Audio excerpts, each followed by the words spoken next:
y'all, welcome back to my channel. You already know it is. It's Marshayla Monique.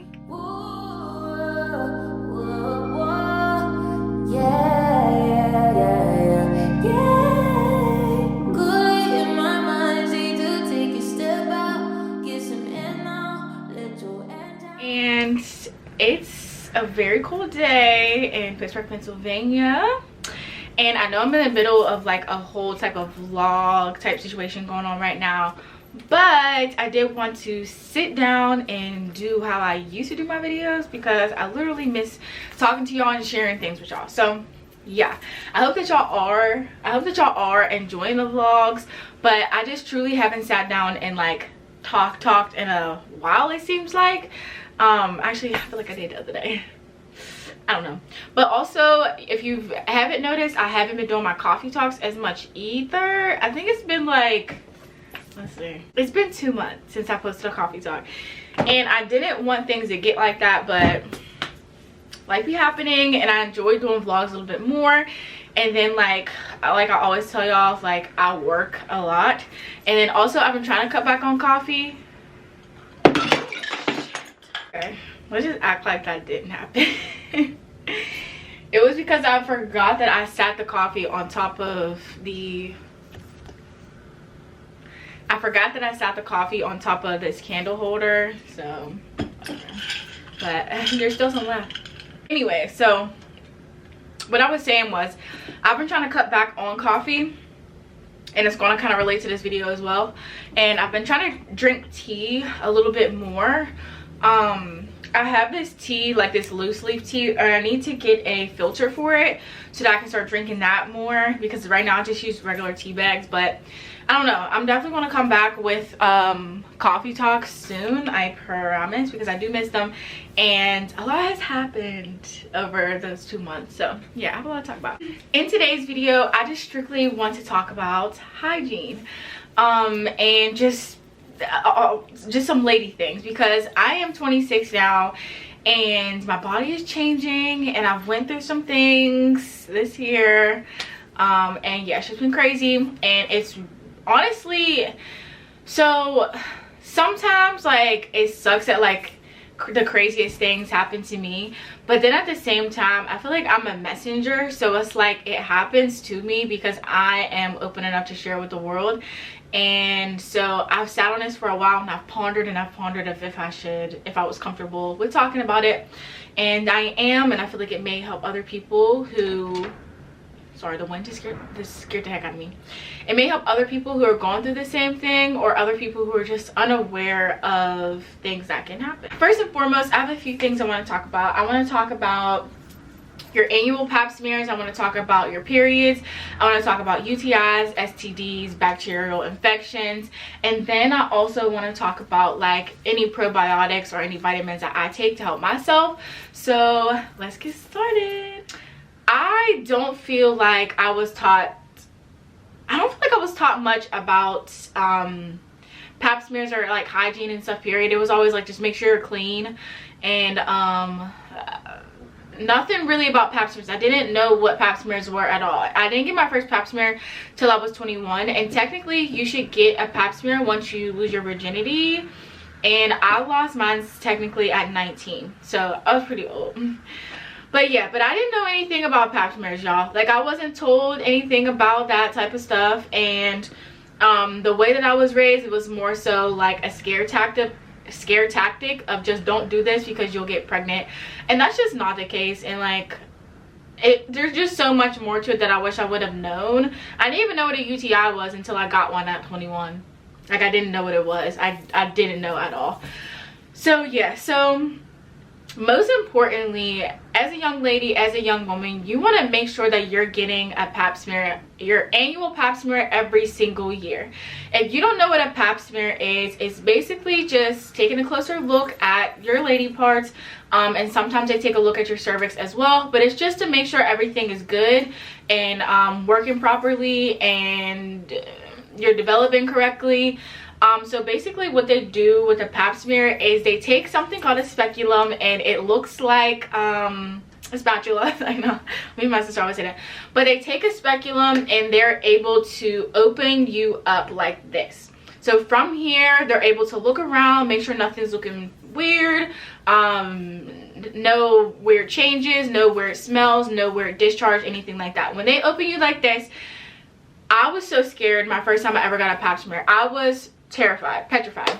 And at 26 years old, I'm still petrified.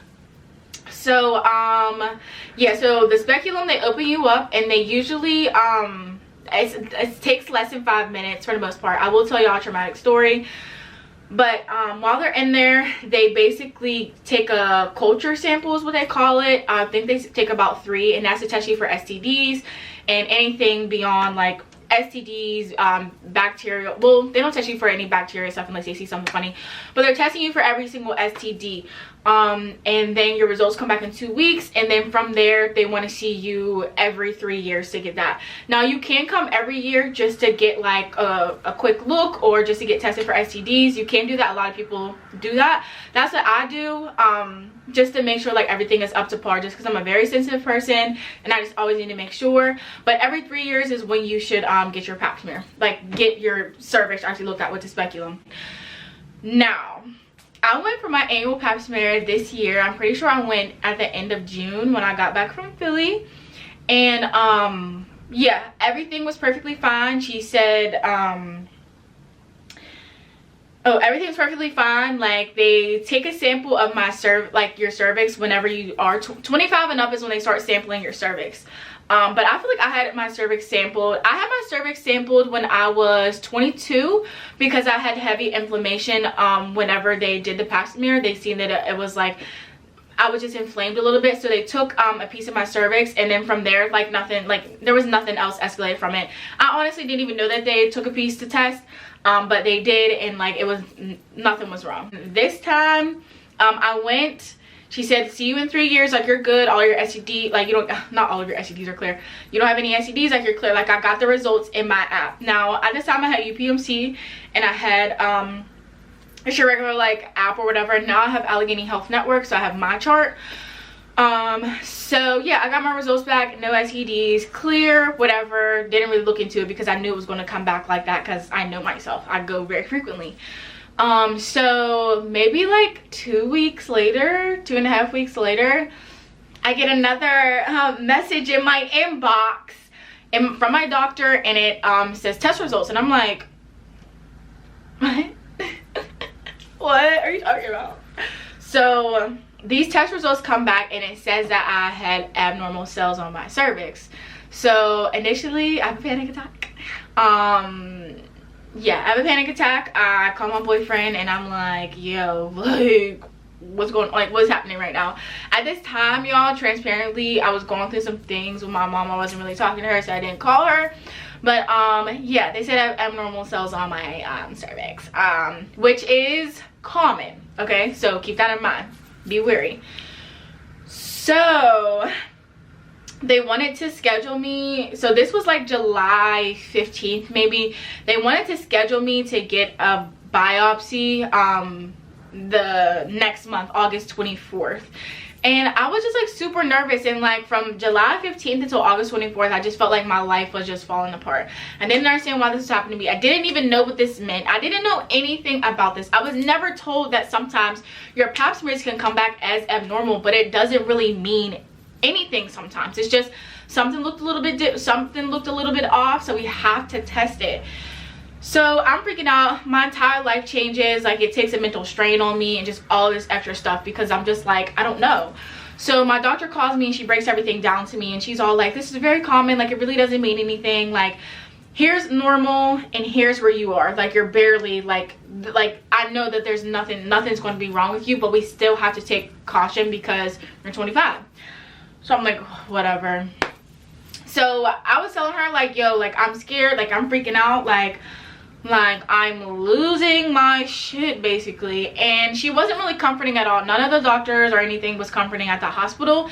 So whenever they did schedule the biopsy, I was like, is there any way, they just scheduled me with a random doctor and never met her before in my life, and I was like, is there any way that you can let me meet her, or tell her to give me a call or something like that? And they're like, oh no, you can trust us, like everyone in the office likes her. I said, well, I'm not everyone in the office, so is there any way that she can give me a call so we can get acquainted? no, the only time you'll meet her is the day of your appointment. I'm just like, yeah, I'm not okay with that. So from August until October, maybe September, I obviously didn't go to that appointment because I didn't feel comfortable. I didn't, like, I don't know, I just didn't feel okay with it, and I was very supported in that decision that I made by people around me. So I found a new doctor in September. I found a doctor that looks like me as well. She was a little bit far, but like I was okay with that. And I just spent hours like trying to find a good doctor, because like you're telling me that you're seeing something abnormal on my cervix, which also can lead to cervical cancer. That's what they told me. They were saying cervical cancer. And I was like, what are you talking about? What do you mean? But like she just wasn't clear. She's like, this can lead to cervical cancer, but like I'm sure you're fine.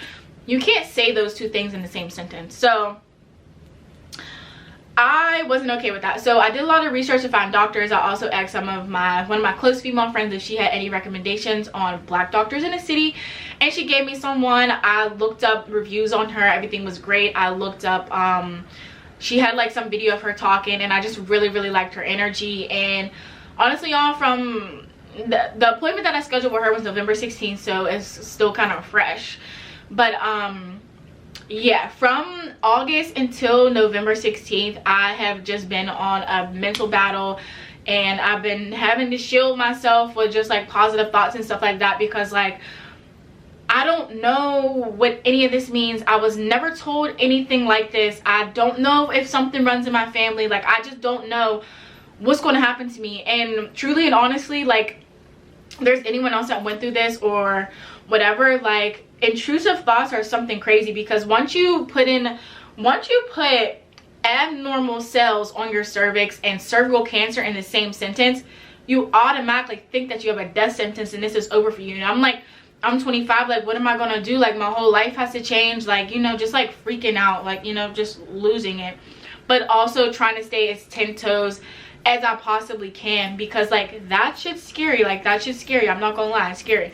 So anyways, November 16th creeps up, and the appointment is here, and I had a morning of just like anxiety, but like I was also in a safe space with someone that cares a lot about me and has been through this process with me the entire time, and we're just like very supportive with me and everything, literally prayed over me and everything. So like that was greatly appreciated, and it made things a little bit easier knowing that I just wasn't going through this on my own. So the appointment comes and I get the biopsy. Traumatic, y'all, traumatic. I'm just keeping it a buck. Traumatic. Yeah. A biopsy is basically just they can do a biopsy with anything. If you have a lump in your arm that looks suspicious, they can biopsy it to make sure that it's not cancerous. If you have a lump in your neck, they can give you a biopsy to make sure it's not cancerous. They can take a biopsy from anywhere on your body if something looks abnormal. It's not just your cervix.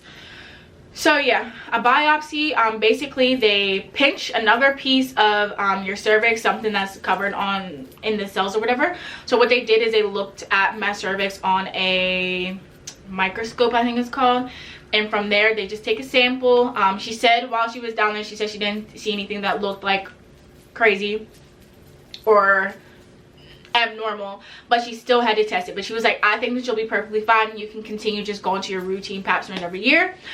So yeah, the biopsy was definitely traumatic and something that I'll probably never forget. But yeah, so my results that came back maybe like a few days later, and everything was normal and benign, and I was so thankful and I felt so relieved. But it just like, it was weighing on me a lot, because I'm just like, I don't know how many people know that this is a possibility that could happen to you. And like truly and honestly, unfortunately, there's really nothing to prevent this. Like it just happened. And I feel like the more people know, the more cautious people will be. My doctor told me that whenever you do have abnormal cells on your cervix, that doesn't really mean that like you're automatically going to get cancer. But if you don't make sure that you are going to your routine pap smears and getting looked at and getting a second look and, you know, getting examined, you could have abnormal cells down there and not even know, and it can go untreated. Now, whenever you do have abnormal cells, they do the biopsy first. If the biopsy comes back perfectly fine, then you have nothing else to do. But there are further situations to where if you don't get this checked and like get it under control and make sure that you're building your immune system to make those cells go away, those cells are from having a weak immune system. A weak immune system. So literally Siri keeps popping up and I'm trying to talk. Yeah, those abnormal cells come from having a weak immune system. They can come from other things as well, but for me that was my case. But if you don't get your routine pap smears, you can have things going on that you don't even know. And granted, y'all, having a pap smear is very scary. It's scary. It's uncomfortable. Sometimes it hurts. Like, sometimes it's not done correctly, because I've had that happen.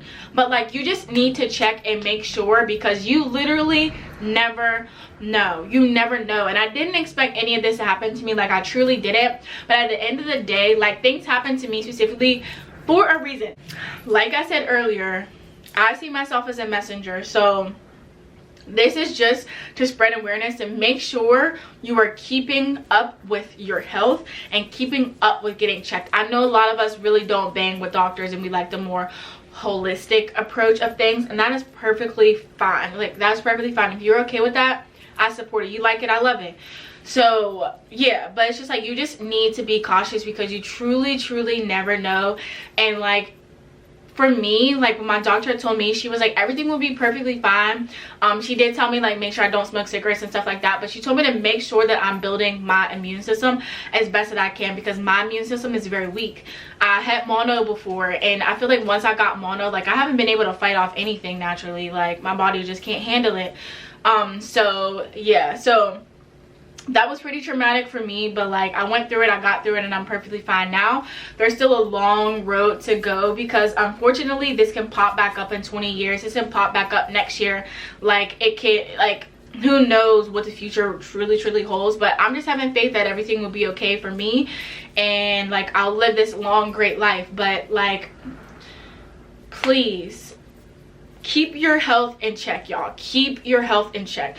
Make sure you're taking some vitamins, making sure you're drinking water, and just trying to live a healthy lifestyle overall, which I have really been trying to do. And like, granted, I haven't been doing the best, but I'm doing the best that I can to try to hold myself accountable to make sure that I'm living healthy. Also, there's this really good vitamin that I was taking between August and November. I ran out. I need to get a new bottle, but it's called ACHH, or is it AHCC?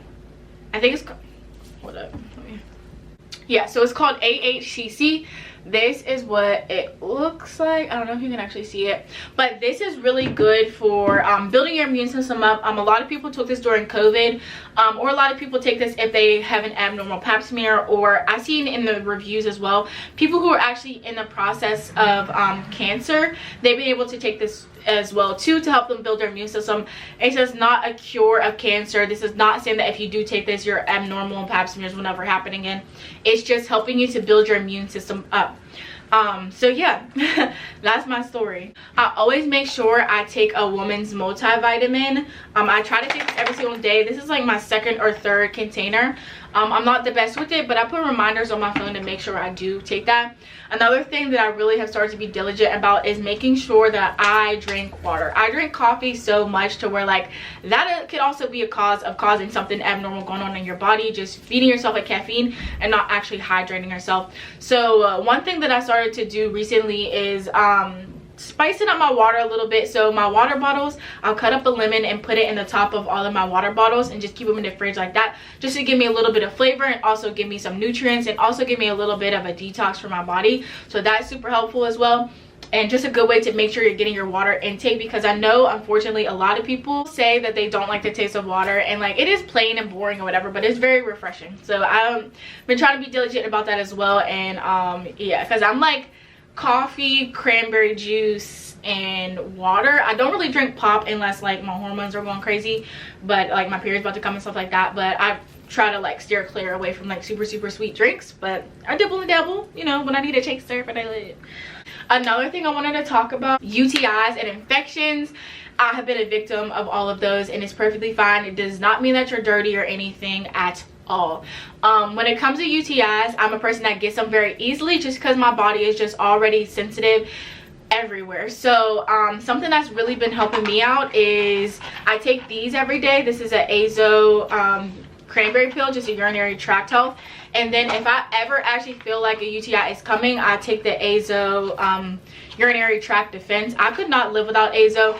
I need to find these in an actual like container, because these are just like regular pills that come out, but this is a good like daily pill if you want to just make sure you're cleaning yourself out and making sure like making sure you're just clean all around. These are really good, and they've been a holy grail for me for sure. I also had the azo probiotic, which I ran out of as well. I need to do like a vitamin / hygiene type shopping video soon, because I need to re-up on all of my stuff. But yeah, another thing that I do take is folic acid, which folic acid is in those vitamins, but folic acid is also good for your heart, and it's good for people who are also trying to build their immune system. And also when it comes to UTIs do not mean you're dirty. Bacterial infections does not mean you're dirty. Yeast infections does not mean you're dirty. I've never had a yeast infection, but I have had a bacteria infection, and those just go away with antibiotics. It's like super normal. It happens, y'all. It happens. It could come from your soap. It can come from your laundry detergent. It can come from not peeing after you do grown folk business. It can come from eating a certain food. It can come from drinking too much caffeine. That does not mean that you're not clean. It can also come from the soap that your partner uses, or if your partner isn't a super clean person when it comes to hygiene. It can come from that as well, and it can also come from your partner not being circumcised. I think I read somewhere. So like the bacteria can just like hide itself under the skin. So yeah, so I get UTIs. I've had UTIs very frequently, and it's just because I have a sensitive body. But the first time I got a UTI, I had like an E. coli UTI, and that pain was like from my feet to my back. I feel like I've told y'all this before, but it wasn't anything fun.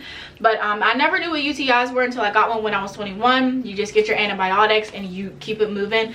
I'm not the type of person that's going to take antibiotics like unless like I really need it. So yeah, I just keep my cranberry pills, and I've been good. Like I haven't had anything in a really long time. But there's also something called boric acid suppositories, which I used to have, but I don't have them right now. That's something that just kills the bad bacteria in your body and leaves a good bacteria there. This is not something to replace antibiotics if you have something going on, but it can hold off until you're able to get to a doctor and really just clean you out. It's something that I like to use after I get off my period, just to like get everything out, and it's worked for me a lot. So I definitely recommend those. I don't have them right now because like I said, I need to re-up on stuff. But yeah, also when it comes to UTIs, you want to also remember like washing your body with soaps that have a lot of fragrance in it can also be something that can give you some type of bacterial infection. So that's something that I also didn't know growing up. Bath and Body Works upstairs and downstairs, like I did not know that fragrance could cause irritation or infections or anything like that. So what I use now is Dr. Bronner's. It's just like super clean, clear cut. Or I use Dove unscented soap as well, which has been helpful for me. That doesn't necessarily mean it's going to be helpful for you. A lot of girls use Honey Pot, but Honey Pot changed their recipe a little. They changed their ingredients a little bit. So I was like, I'm kind of good. But yeah, a lot of girls may still use Summer's Eve. I definitely wouldn't recommend that because that just has too much scenty stuff in it. So whenever you're looking for something to cleanse your body out downstairs and make sure you're clean, I do recommend a lot of baby products, which like I recommend baby products because when it comes to like babies and like new life coming into the world, they want us to use like the most like clean things on them and the things that won't harm them at all. So that's a mental note that I have, that like I could treat downstairs like a baby and make sure it's like, make sure I'm as gentle as possible with it, and that has been helpful for me as well. So it's been helpful for me. It may not be helpful for you, but it's just some advice. Also, I will say when it comes to like underwear, I used to be a girl who just loved everything lace. Like that's what I always wanted to wear. But you have to have a balance of like when like you want to be cute and when like you want to wear something that is protective and has cotton on it. A lot of people just don't sleep with underwear on at all, and I've seen that work out for people perfectly fine. But I don't know, that feels like odd to me sometimes. But yeah, I've had to just like completely redo the type of underwear that I have, because like wearing lace and stuff like that holds bacteria as well. And what you should also do is switch out your underwear every like 6 months. Treat it like how you do your toothbrush. You should switch it out, get new ones, get the old ones out of here. Because on top of bacteria being stuck in there, our body releases acid, and sometimes that like ruins your underwear. If you know, you know.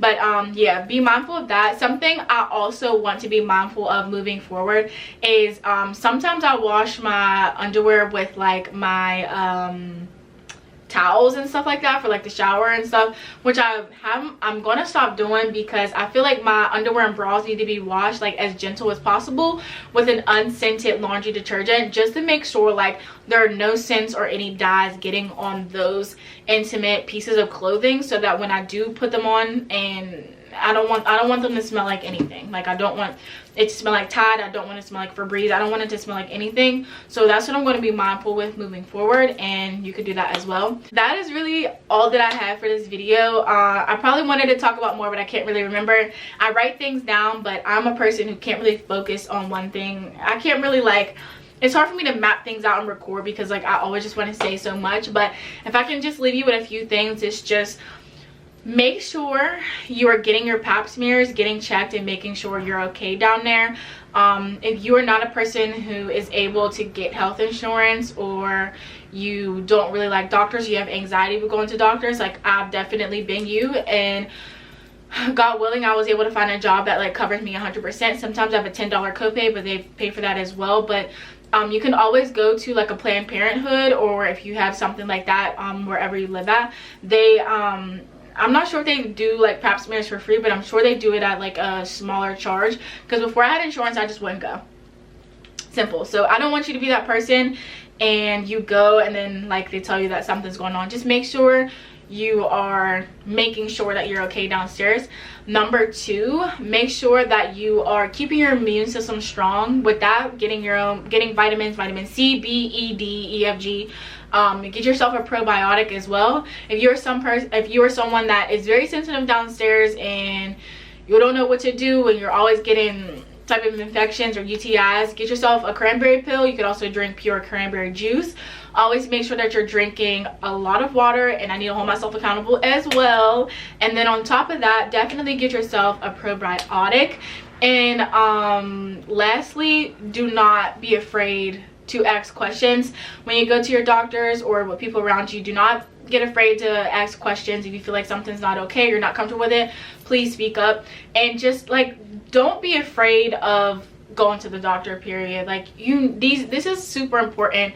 And being that I wasn't like taught in the, not the best way, but just things I didn't know, I just want to make sure that anyone around me is like making sure everything is okay. And whenever I did go through this, I made sure that I told a lot of my female friends, like, yo, like this is what I'm going through, like I don't want this to be you. So just make sure you're up to date with all of your stuff. And pee after sex. I hope you enjoyed today's video. I hope maybe you took something from this. I hope maybe you got educated a little bit. If there's anything that you feel like I may have said wrong or didn't emphasize on, please let me know. If you feel like some of my information is inaccurate, please let me know. If there's any questions that you may have for me, please let me know. Feel free to either message me on Instagram or just put a comment down below. I'm open to all types of conversations. I also feel like this video is good for men as well, just because like being in relationships and being the type of person that's sexually active, whatever, like you just have to be safe, you have to be aware, and you have to, everyone should make sure that they're going to the doctor to make sure that you're okay. So yeah, I'm here to teach, I'm here to learn, and I'm here to support you. So you already know what it is, you already know what it ain't, and I will see y'all in my next video. Bye.